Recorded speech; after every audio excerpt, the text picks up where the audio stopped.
Hi అండి, అందరికీ నమస్తే. ఎలా ఉన్నారు? బాగున్నారా? నేను మీ సంధ్య. ఈరోజు వచ్చేసి ఒక ఆవిడ అడిగింది నన్ను, ఎప్పుడు చూసినా చాలా అంటే ఎనర్జీగా లేదా ఆనందంగా ఎప్పుడు కనిపిస్తూనే ఉంటావు అని అడిగింది. కానీ నిజంగా చెప్తాను, ఎనర్జీగా సంతోషంగా అంటే అది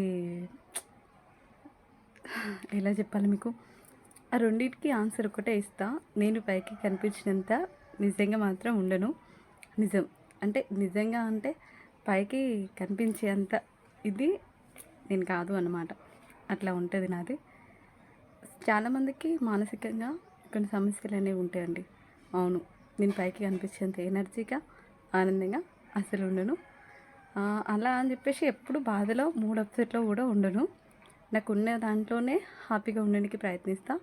ఎక్కువగా నాకు ఏదైనా సమస్య అనిపించినప్పుడు, ఆరోగ్య సమస్య అనిపించినప్పుడు కానివ్వండి, ఇంట్లో ఏదైనా ఇబ్బంది అనిపించినప్పుడు నేను ముఖ్యంగా ఎంబటే నాకు నేను బయట పడేసుకోవడానికి చేసే ఫస్ట్ పని ఏంటంటే దైవారాధన.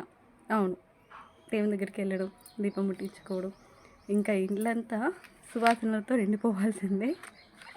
ఇది చూపిస్తా ఉన్నా మీకు. ఇదేంటి అనుకోవద్దు. నిజంగా చెప్తా ఉన్నా.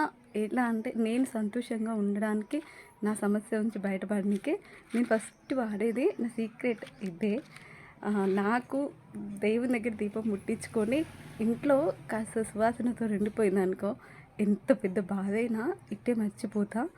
నాకు ఏ సమస్య ఉన్నా కూడా ఇంకా దాన్ని పట్టించుకోను. ఇది నా సీక్రెట్ అన్నమాట. కొంతమందికి ఏదైనా సమస్య అనిపించి మీకు ఇబ్బందిగా ఉన్నప్పుడు ఖచ్చితంగా దైవారాధన చేసుకోండి. ఇంట్లో పూజ చేసుకోవడం వలన ఆడవాళ్ళకి ఏ సమస్య ఉన్నా బయటపడడానికి, ప్రశాంతంగా ఉండడానికి మాత్రం నిజంగా చాలా అంటే చాలా ప్రశాంతంగా బాగా రిలీఫ్గా ఉంటుందండి. కొంతమంది ఏంటంటే ఒక్కొక్కరికి ఒక్కొక్క అలవాట్లు ఉంటాయి. నాకు వచ్చిన బెస్ట్ అండ్ బెటర్ ఆలోచన కానీ అలవాటు కానీ ఇదే. ఇంకా నాకు గుడికి వెళ్ళడం కానీ, ఇంట్లో దీపాలు ముట్టించుకోవడం, ఇంట్లో ఇంకా ఇదే కాకుండా ఇంకా సువాసన రావడానికి గుగ్గిలం వాడతాను. ఇంకా మంచి స్మెల్ తోటి ఇల్లంతా నిండిపోయి నాకు ఇంట్లో ఆ స్మెల్ తోటి ఇంకా నాకు ఇల్లంతా ఒక సువాసన కనిపించి ఇట్లా ఆస్వాదించిందనుకో, ఎలాంటి సమస్య అయినా కానివ్వండి, ఎంత పెద్ద బాధలో ఉన్నా కూడా ఇట్టే బయటపడి నాకు ప్రశాంతంగా అనిపిస్తుంది. నా సీక్రెట్ మాత్రం ఇదే. మీలో ఎవరికైనా ఎనర్జీగా కానీ లేదా హ్యాపీగా ఉండాలి, ఏదైనా బ్యాడ్ బ్యాడ్ మూడ్ నుంచి బయటపడాలి అంటే ఇంట్లో ఖచ్చితంగా పూజ మాత్రం చేసుకోండి. ఇంట్లో సువాసనతో నిండిపోయే అగరవస్తులు వాడండి. మీకు ఎలాంటి సమస్య ఉన్నా కూడా ఖచ్చితంగా బయటపడతారు. ప్రశాంతతకు మాత్రం ఎలాంటి కొలవ ఉండదు. అంతటి మహిమ గల పూజ ఏదైనా ఉంది అంటే మన ఇంట్లో మన దీపారాధన. ఇంతకు మించిన ప్రశాంతత ఇంకెక్కడికో పోయి ఎక్కడనో ఏదో తిరిగి ఏదో చేసుకుంటే మాత్రం రాదు. ఇంట్లో పాటించండి. ఆరోగ్యంగా ఉండడానికి చాలా అంటే చాలా ఉపయోగపడుతుంది. నాకు ఫస్ట్ వచ్చిన ఇదే, నాకు చిన్నప్పటి నుంచి కూడా ఇదే ఎక్కువగా.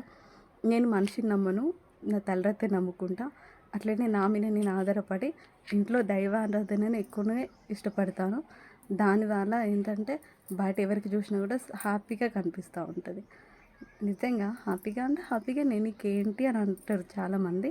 కానీ ఎవరికి ఉండే సమస్యలు వాళ్ళకు ఉంటాయి, తప్పదు ఇంకా కదా. అలా అని చెప్పేసి గడిచిపోదు కదా లైఫ్ అంతా. ఇది మెయిన్ పాయింట్. మీకు ఏ సమస్య వచ్చినా, ఏ ఇబ్బంది అనిపించినా ఇంట్లో దైవారాధనతోటి మీ సమస్యలు బ్యాడ్ మూడ్ నుంచి బయటపడండి. దైవారాధనకి దగ్గర అవ్వండి. నా సీక్రెట్ మాత్రం ఇదే. ఇంతకు మించి నేను ఆనందంగా పైకి కనిపించడానికి కారణం మెయిన్ ఇది నేను చెప్పిందే. మీకు ఎవరికైనా ఇంట్రెస్ట్ ఉంటే ఫస్ట్ దైవారాధన చేసి ఇంట్లో పూజలు ఈ ప్రశాంతత తీసుకొచ్చుకొని మీలో ఏ మార్పు కనిపించిందో అప్పుడు చూడండి. ఓకేనా? మార్పు అనేది మాత్రం ఖచ్చితంగా వస్తుంది. దైవాన్ని నమ్ముకుంటే ఏ ఒక్కరు కూడా ప్రశాంతతకు దగ్గరనే ఉంటారు. నా ఆలోచన అది. ఒక్కసారి పాటించి చూడండి, బాగానే ఉంటుంది. ఓకేనా? మరి బాయ్ అండి.